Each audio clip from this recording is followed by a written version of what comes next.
Friday Beach, a public open beach in West Bay, Doha, Qatar.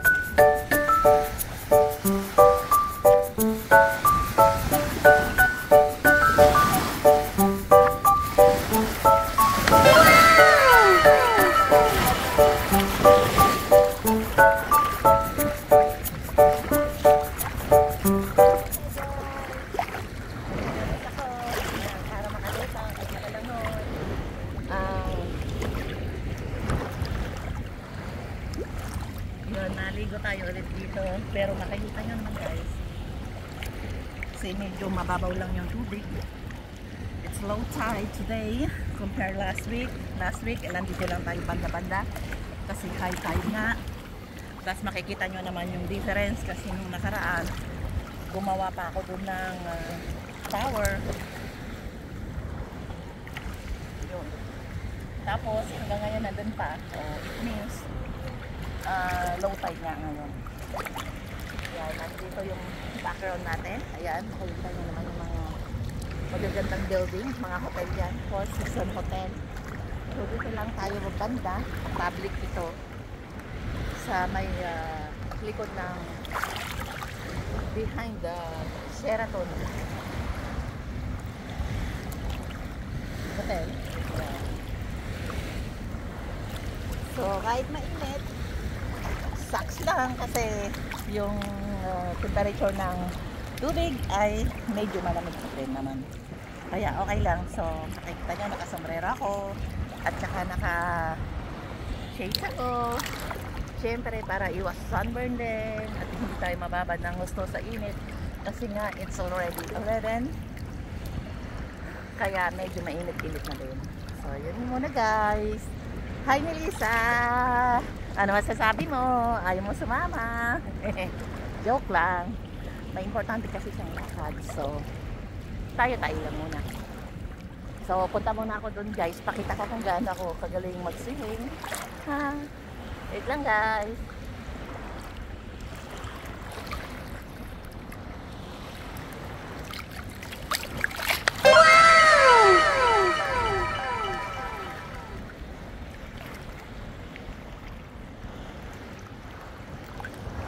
So ayun guys, malalim na dito. Ayan, hindi ko na maiano yung pako. It means mga hanggang malalim na talaga. So, babalik ako. Ayan.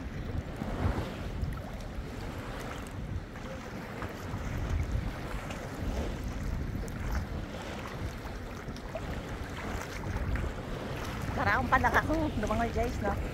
Hindi pa kasi ko sanay lumangoy. Ayun. Ay, malalim pa rin dito. Malalim kasi, o, tingnan mo. Nakaapak ako sa ground. So, hanggang dito ko. So, ang height ko is 5'5". So, malalim din dito. Ayan. When? Hindi nga! O, diba guys, no? Pakikita nyo kung maliligo ka sa ganito na walang bayad. Tapos, ang background ba ay ganyang kagandang hotel. Yan. Dito tayo sa may likod ng Four Seasons Hotel sa ating gilid.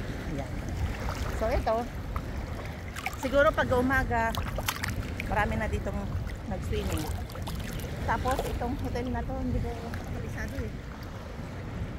Itong hotel na to ay Urido Hotel. Yan. Tapos ayun naman ay Sheraton Hotel. Tapos ayun yung mga buildings na yan. Yan yung Karama, Doha Bank, Ashgal, ganyan. Ayun yung Doha Tower, yung parang Golden Tower. So that's it guys. Malapit lang din ito sa ating tinitirhan, mga 15 to 20 minutes. So, diba, malapit lang. Kahit naman pumunta ka pa sa sea line or something na malayo. So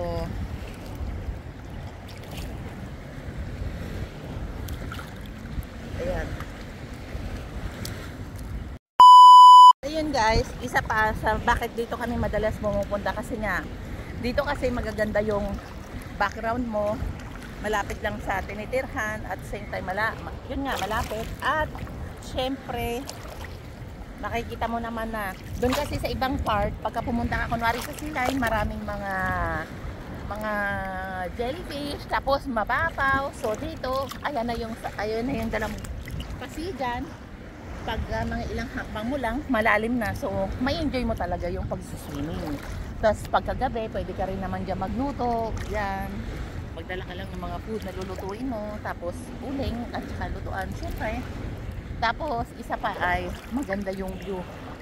Kaysa sa iba na malayo na, yung mga ibang beach. Tapos wala kang magandang view.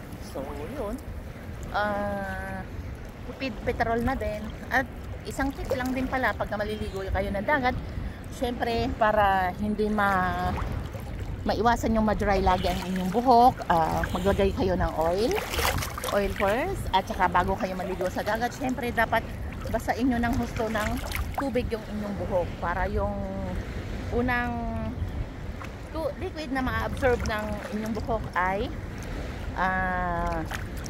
tubig na hindi less sodium. Meron pa rin sodium pero at least mga ilang percentage na lang.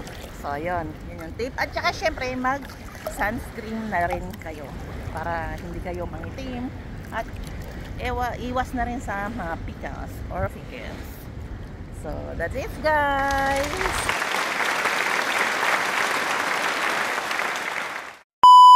Guys, dito na tayo.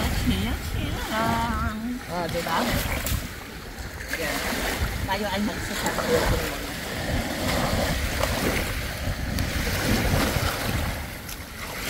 Lakas na alon na.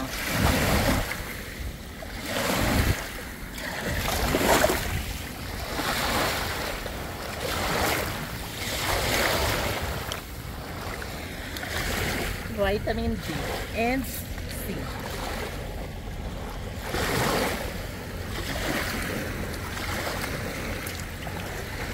Minsan nga ay maganda nga, di ba, pantagan sa mayuma yung yung katabuhan mo yung hita mo or paa mo yung buhangin kasi iba yung mayos na nanggagaling sa buhangin. So kahit dalhin mo dito yung mga kids, ayan, yung pasiga na to, it's safe, medyo maliit lang din kasi ito, kaya hindi ganyan delikado. Kasi yung mga 5 days na yan, yun na, may mga makikita niyang mga bakod. Yan, mga hotel kasi. Yun guys. O diba, nalibre na tayo. Parang Pilipinas natin.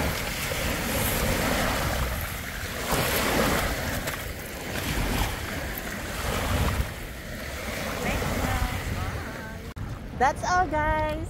Happy weekend. Bye bye guys.